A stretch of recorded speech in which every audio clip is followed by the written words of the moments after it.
The flight hadn't even boarded completely when a woman in 3C told the quiet black woman settling into 3B that she couldn't sit there. But when airport security sprinted down the jet bridge, only to salute the woman she tried to remove, the entire cabin learned exactly who they were dealing with. Dr. Nia Carter had flown enough miles to encircle the planet 6 times, but today she just wanted silence. Her eyes were heavy from a week-long humanitarian conference, and she hoped for nothing more than a smooth flight and the window shade lowered. She stepped into the first-class cabin with no fanfare, dark blazer, soft curls pinned back, and a quiet dignity that made her blend into any space despite carrying the weight of unimaginable responsibility. But before she could even place her leather bag beneath the seat, a woman in 3C, mid-50s, pearl earrings, stiff posture, sprang upright as if Nia's presence were an insult. No, absolutely not, the woman said, blocking the aisle with a raised hand. You can't sit there. Nia paused, confused. Excuse me? This is first class, the woman said sharply, her voice loud enough to draw stares. You must have the wrong section. Coach is back that way. She pointed down the aisle as though directing a child. Nia inhaled slowly, steadying herself. She had lived too long and accomplished too much to be fazed by strangers who thought her skin tone was a boarding pass error. My seat is 3B, Nia said calmly. You're mistaken. The woman laughed, actually laughed. Sweetheart, that's impossible. That seat costs more than most people make in a month. Let's save you the embarrassment and get you back where you belong. Passengers shifted uncomfortably. A younger man muttered, Lady, just let her sit. But she hissed, Stay out of it, and continued blocking Nia's path. A flight attendant approached, more annoyed than concerned. Is there a problem here? The woman gestured eagerly. Yes. She's trying to sit in 3B with a basic economy demeanor. Just check her ticket.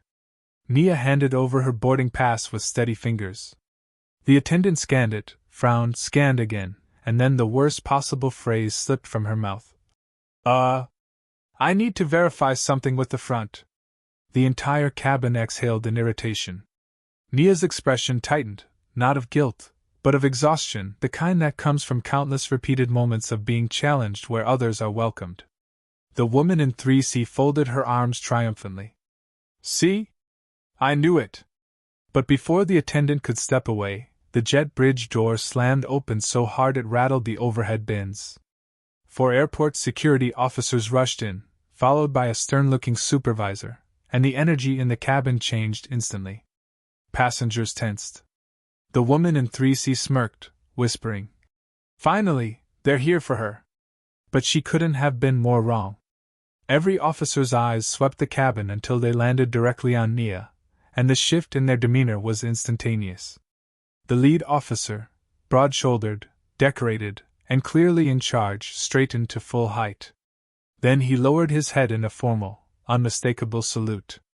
Dr. Carter, he said, voice steady with respect. We apologize for the delay. Your security detail was updated last minute. The cabin went dead silent. The woman in 3C stared, mouth hanging open. The flight attendant froze with Nia's boarding pass still in her hand. Slowly, every officer behind the supervisor also saluted. Passengers turned to stare at Nia with stunned recognition as whispers rippled like electricity through the cabin. That's Dr. Nia Carter, the UN envoy. She negotiates international medical accords. The woman in 3C looked like she was shrinking into her seat. I don't understand, she stammered.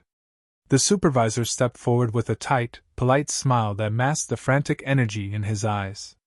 Dr. Carter, headquarters alerted us when your itinerary changed. We were instructed to ensure your boarding process was handled without incident.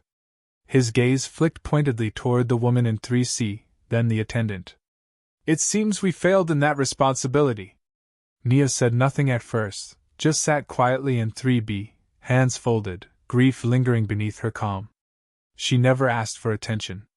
She never demanded recognition. But she also refused to let disrespect go unanswered.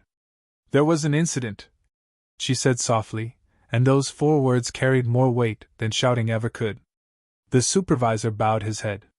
"We will address it immediately." The woman in 3C, suddenly pale, tried to stutter excuses. I wasn't being racist. I just thought, you don't look, I didn't know who she was." The cabin recoiled.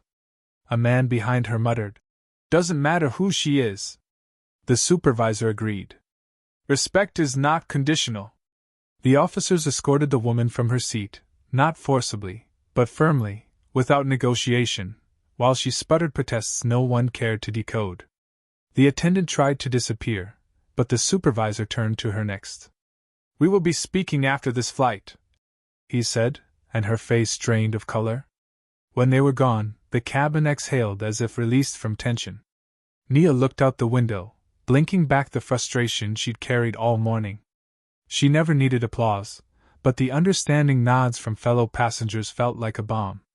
The man in 3A leaned slightly toward her and whispered, "I'm sorry you had to deal with that. Some of us see you, even when others don't." For the first time that day, Nia smiled, small, but real. After takeoff, the cabin softened into a steady hum, and warm sunlight painted gold across Nia's seat. The new flight attendant assigned to first class, wide-eyed, respectful, clearly warned, brought her water with trembling hands. "If you need anything, Dr. Carter, anything at all, please let me know," she said softly, as if speaking to royalty. But Nia wasn't interested in being treated like royalty. She just wanted fairness, dignity, and peace. She sipped her water slowly, reflecting on the surreal contrast between the disrespect she endured minutes before and the reverence thrust on her once her identity was revealed. The truth settled bitter in her chest. People shouldn't have to be powerful to be treated like humans. Mid-flight, the supervisor reappeared from the front galley, his expression earnest. "Dr. Carter, per your request, the woman from 3C has been rebooked and will not be returning to the cabin." "Good," Nia said, not out of spite but out of necessity. "Make sure she receives training, not punishment. People don't change from being humiliated. They change from learning." The supervisor nodded, stunned by her restraint. "We'll handle it." Before leaving, he added with quiet sincerity, "For what it's worth, thank you for how you handled everything. You could have escalated this. Instead, you led." Nia simply replied, "Leadership isn't loud." As he walked away, the man in 3A leaned over again. "Can I ask something? If they hadn't saluted you, if they didn't know who you were, would you have said anything?" Nia looked at him, eyes steady. "Yes. Not because I'm important, but because no one should be told they don't belong in a seat they paid for." The words hung thick in the air, resonating deeper than any official announcement. As the plane descended, passengers approached her one by one, not out of awe, but out of respect, to say things like, "We saw what happened," and "You handled it with grace," and "Thank you for speaking up." When Nia stepped off the plane, her security detail formed a quiet escort, but all she could think about was the girl or elder or single mother who might sit in her place one day without any title to protect them. And she silently vowed to keep fighting for them, too. If this story struck a nerve, share your thoughts in the comments. What part hit you hardest? The insult, the salute, or Nia's grace under pressure? Stories like this reveal how quickly judgments are made and how powerful respect can be when it's given freely rather than forced. Share this video to remind others that dignity should never depend on status, and subscribe for more stories that shine a light on courage, justice, and the quiet strength that changes everything.